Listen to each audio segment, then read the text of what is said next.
Good afternoon, everybody. Thank you for joining this joint briefing between Greater Manchester and the Liverpool City region. Got Steve with me. We'll both give a headline reaction to today's budget and spending review. Then, of course, open up to your questions, but we'll try and keep it short. Know that you'll all be under pressure. Firstly, just to give an overall reaction, certainly the Chancellor tried to give a feel-good budget. But there's certainly a risk of a hangover tomorrow, and I will come on to that in a moment. But there was plenty to welcome in this budget and spending review, particularly the 6 levelling up bids that have been awarded to councils in Greater Manchester. Particularly pleased with the funding going to Bury. The council, the Labour Council in Bury, has developed strong plans for a new interchange in Bury, alongside a new Bury market, and we're really pleased that that's being supported. Also very pleased about the Restoring Our Railways bid, Ashton to Stockport moving forward, and that's strongly supported, and credit to Andrew Gwynn, MP, who has campaigned very strongly on those issues. I think the biggest win for both myself, for Greater Manchester, and for Steve and the Liverpool City region is the clearest sign yet that we've had from the Chancellor that he and the government are buying into the idea of a London-style public transport system for our respective city regions.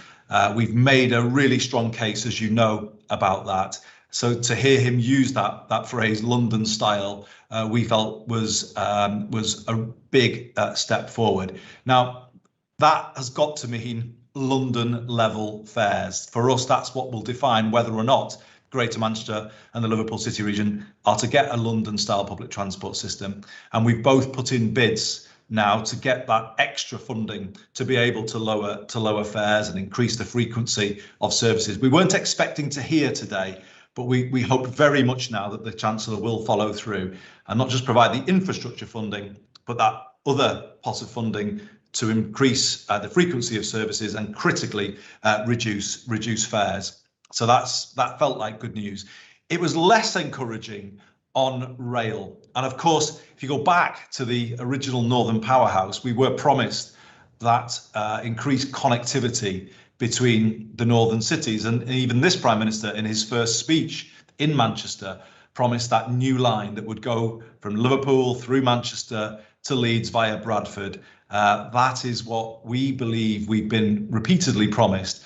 And it just feels like some bad news is being delayed here. Now, we will wait to find out what the government's decisions are in the integrated rail plan. But I think the North is united on this, that we need that new line to deliver the step change that we need in rail connectivity across the north of England. And the test is very much that. I suppose going on from that, with COP looming, it was odd to hear the Chancellor prioritising cuts to airfares rather than rail fares.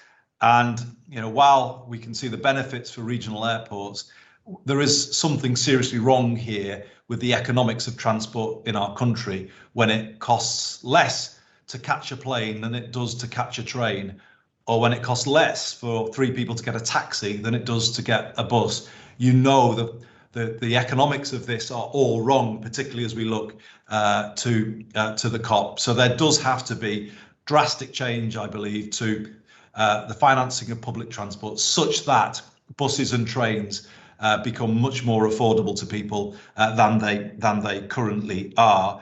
And I think overall, I would say that the budget was weak on net zero. I would have preferred to hear slightly less about carbonated wine and much more about a decarbonised economy and the huge potential of a net zero economy to deliver good quality jobs in their thousands across Greater Manchester and the Liverpool City region. I would have liked to have heard much more about how a retrofitting programme of people's homes could have made people's homes cheaper to heat and light, and therefore cheaper to run, helping people with the cost of living, but also creating those jobs that could benefit particularly young people. And I didn't hear enough on that, certainly enough on the what we feel we need to accelerate our progress to a net zero Greater Manchester. And I feel that raises questions about whether or not we have done enough to have that credibility when the world's spotlight is on us in Glasgow next week. To pick up a couple of other issues, obviously, as far as it's gone, we welcome the partial U-turn on universal credit, as I was talking about earlier today. But I think it's really important to say that this does not go far enough. If we look at the figures here in Greater Manchester, 38% of universal credit claimants will benefit from this, but it means that 62%, well, almost 2/3 of people will not benefit from this. And here, that is 200,000 people, just about. 120,000 will get the benefit of this announcement, but 200,000 won't, many of whom are disabled people, also hit by the cost of living crisis. So we would say from here, surely something should have been done to help those people, and we feel it's unfair to U-turn for some universal credits, but not for all, because everyone receiving universal credit is really being hit now by the rising energy costs, some of the rising fuel costs that people are having to pay, food costs, etc. And that felt unfair from our point of view. I'll say one final thing. I said at the start about how a feel-good budget that may not actually deliver when it's looked at in the cold light of day tomorrow. And I was very struck by the Chancellor's headline about all government departments receiving a real terms rise in expenditure next year. It did beg the question, of course, whether there is now a recognition that some of the cuts of the last decade have been wrong, particularly to Sure Start, to our teenagers through youth centres. It does feel as though a lost generation was created through those cuts, and only now is it being recognised that was wrong. But it was that statement that all government departments would receive a rise. Closer inspection of the figures says to us that will not be sustained through the rest of this Parliament, and it won't be sustained for some of the departments that we would say are most critical to levelling up. So to give two examples, though they will get a rise next year, the Department of Transport, there will be a cut to the DEL budget in 23-24 and a further cut in 24-25. So a cut of £1 billion just about overall for the Department for Transport. But perhaps more worrying, if you look at the Department of Levelling Up, there'll be a cut of over £2 billion in the course of that time by the end of the Parliament. So as I said at the start, some of the nice headlines do fall a bit flat when you start to look at some of the detail underpinning the budget. So I'll finish where I started in many ways. A feel good budget, but one actually that I'm not sure will match the mood of many people watching, many people who are really struggling right now, and particularly those people who've been left out of some of these announcements. They'll be wondering how some of this can possibly be fair. It did feel like a budget more for today than tomorrow. And as I said at the start, as we all know, too much focus on alcohol can leave you with a big risk of a hangover tomorrow. But on that note, I will hand over to the Mayor of the Liverpool City region, Steve Rotheram. Steve. I know nothing about hangovers, so I don't get that last reference. Look, myself and you, Andy, we have to pull together budgets ourselves, and all budgets are about choices. But choices such as what projects to invest in, choices about what services to fund, choices about which people to support are all well and good. But the Chancellor did make some announcements today, which broadly I support, broadly I welcome. The budget itself didn't, for me, do enough, though, to address the fundamental inequalities that exist within society, and he could have done more today. You can't give bankers tax cuts and universal credit recipients cuts that will mean that low-paid workers are worse off. So I don't think it did what he wanted it to do. I think much was made about how the budget would prove that the government was serious about levelling up. So again, things like the £710 million that we got in the Liverpool City region for transport infrastructure to help make our ambitions to deliver a London-style transport a reality are great. Money from the Levelling Up Fund, we don't know the details, but that will support projects that we put forward for some of those more deprived parts of the Liverpool City region. Of course, we welcome that. And of course, investment in our already fantastic cultural offer, and there'll be more to be said about that soon. But I applaud things like that. But true levelling up has to be a sustained and meaningful attempt at righting those entrenched inequalities in the likes of health and education, infrastructure and opportunity that have existed in our area, but right across the UK for decades. And they've worsened over the last decade because of Tory austerity. So there has to be a lot more to levelling up than just announcing large-scale infrastructure projects and fancy new buildings. As Rachel Reeves quite rightly said and made it brilliantly clear, I think this budget didn't do enough to reassure families who are struggling with the cost of living crisis, for businesses hit by supply chain problems, or local authorities who have been hit by that decade of austerity, that the government is serious about levelling up. And for me, one of the greatest omissions in the budget was around skills. You know, the fact that there is this £3 billion for skills is a drop in the ocean in reality compared to the funding that we need to catch up from the disruption of the last 18 months. And I was there, as was Andy, and I suppose many of the media and press people on this call. And I was at the Global Investment Summit, and both the Chancellor and the Prime Minister spoke about creating a high-skill, high-wage economy. But you can't do that without significant investment into skills. And the £3 billion won't go very far. You know, let's face it, we've seen the result of what happens when you don't invest in skills. HGV driver shortages, lack of care home workers, NHS staff shortages. You know, there was no real recognition of the new skills economy, the green industrial revolution, for example. And there are lots of other examples, I'm sure, that every area can point to.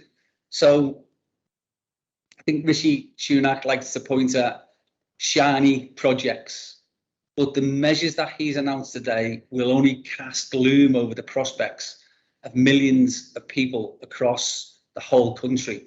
But specifically, it won't do an awful lot for those left behind communities in the Liverpool City region. Jimmy, would you like to take us through questions? Thanks a lot, Steve. I can see a couple of hands going up, so over to you. Thank you. Yes, we can hear and see you now, Andy. The colleagues from the media would like to raise your hands if you have a question for either Andy or Steve. I'll give it a moment. Then we'll begin to turn to those who have questions. So the first individual with their hand raised is Alex Turner. Alex, you should be able now to unmute yourself. If you can just introduce yourself, where you're from, and ask your question, please, Alex.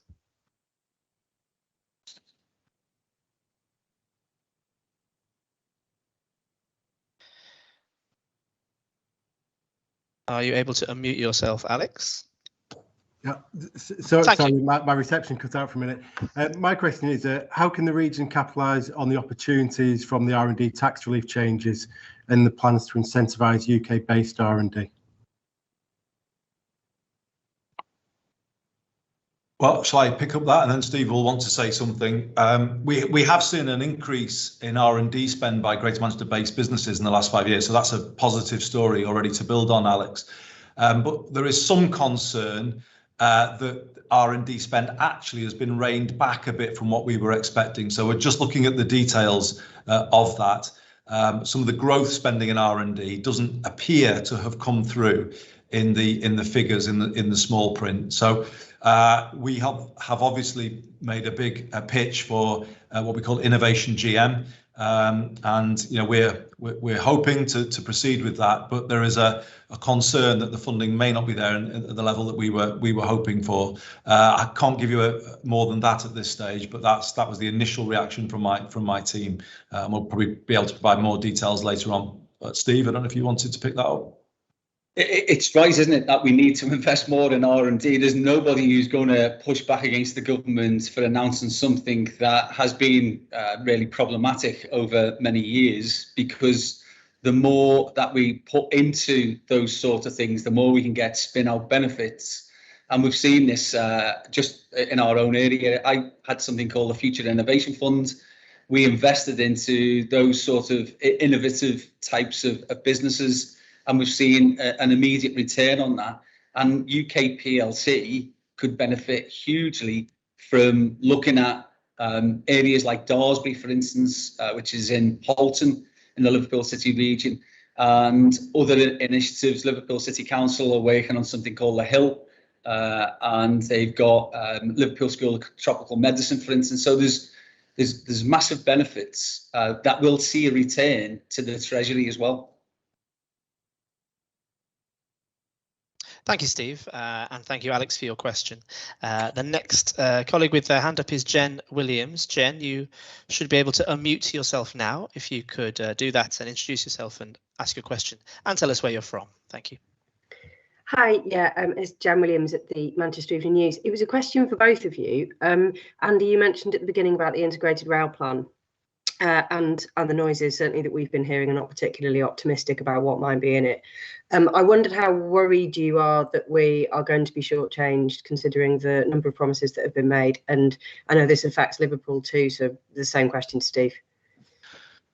Yeah, thanks very much, Jen. I mean, obviously, we don't know yet what's in it, but the lack of a positive reference today obviously does cause us concerns, particularly as Steve said, that the Prime Minister mentioned it at the Global Investment Summit last week. So the truth is we don't know yet, but we have been becoming more and more worried about some of the reports that have been appearing in the press. And bear in mind, this is not something that we've just been calling for and trying to persuade the government about. We've been promised this repeatedly, as you know, over the years by successive chancellors and prime ministers.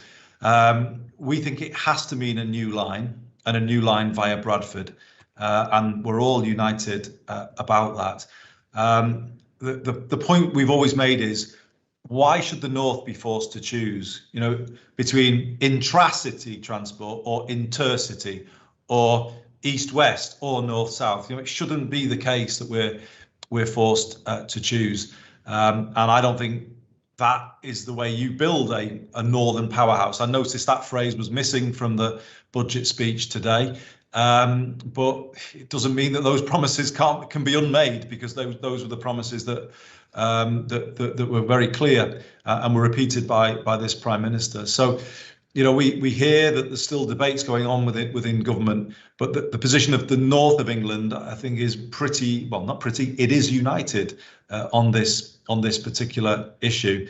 And I think, as encouraging as it looks on intracity transport, and I want to give credit where it's due, it does seem the government is listening to us on London-style public transport. And let's be quite clear that we praise them for that, and we hope that will be followed through with all of the funding that we need. It can't be the case that we say, well, we've done that, and therefore we don't need to do anything else over here. I mean, that hasn't happened to London over the years. They've not been forced to choose between internal transport and links with other places, and I don't see why we should be forced to choose it in that way. So I suppose I have to continue to hope and give them the benefit of the doubt, but the doubt is growing now. And as I say, on this issue, the North will speak with one voice, and we will certainly support our colleagues in West Yorkshire on this. A decade ago, hopefully this is spotlighted. Yep. A decade ago, the government highlighted that the way in which you could start to rebalance the UK's economy is by joining up the great cities across the north, Liverpool to Manchester, Manchester to Leeds, and then right the way across to Hull. So this is the government who have quite rightly recognised the importance of Northern Powerhouse Rail, and yet the integrated rail plan has been delayed time and time again, and that's because I don't think it's going to be good news for us. In our city region, we've said that we need a new twin track, brand new lines between Liverpool, the Delta, through Warrington to Manchester Airport and Manchester. And if they go for the lesser version, it genuinely is a cheap and nasty option. And it's cheap and nasty because it will take 5 years, during which time disruption will detrimentally impact on the Liverpool city region economy. I mean, huge detriment to us. And so we've said we'd rather not have it rather than for the government to destroy our economy. And Andy's right. If that was to happen to London, do we genuinely believe that the government would go ahead with plans that would create such havoc and chaos? They wouldn't. So we want a twin track. We want it to be a new line. We don't want the disruption, but I'm fearful actually that the government have gone cold on the whole idea. Thank you, Steve, and thank you, Jen, for your question. The next question comes from Mark Brown. Steve, when he first knew that the Beatles Museum money was going to be announced, does he welcome it? And what more can he tell us about the project, how transformational it's going to be, how amazing it's going to be? Will it ever happen?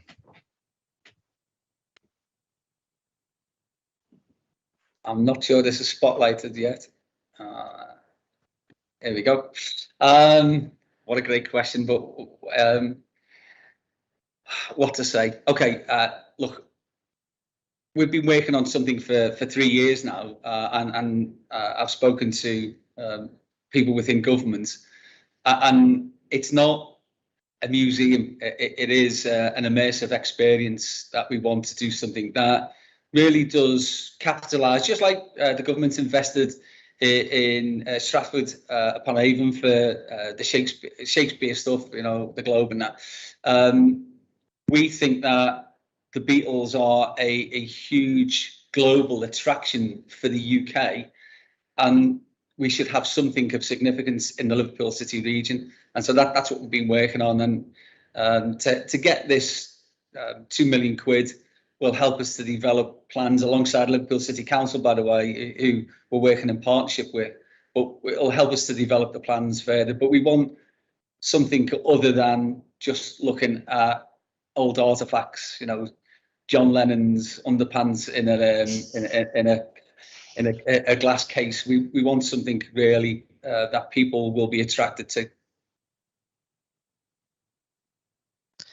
Thank you, Stephen. I'm assuming, Andy, you haven't anything to add to this particular question, although indicate if you do.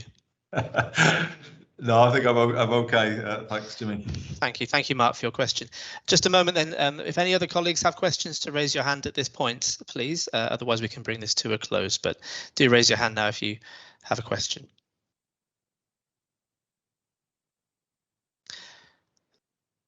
Okay, thank you. So, Steve, I wonder if you had any final thoughts, Steve, and then Andy to finish, if that works. Jimmy, I think Jen may have another question. Oh, and indeed, yeah, others have put their hands up. Thank you. Bear with me. Thank you. Therefore, Jen, you should have your microphone enabled again. Jen, if you had a secondary question, if you want to unmute yourself. Hello. Sorry, I think I've jumped the queue, haven't I? Because other people have got their hands up. My colleague Helena actually wants to ask you something, so I'll pass over to her if that's okay.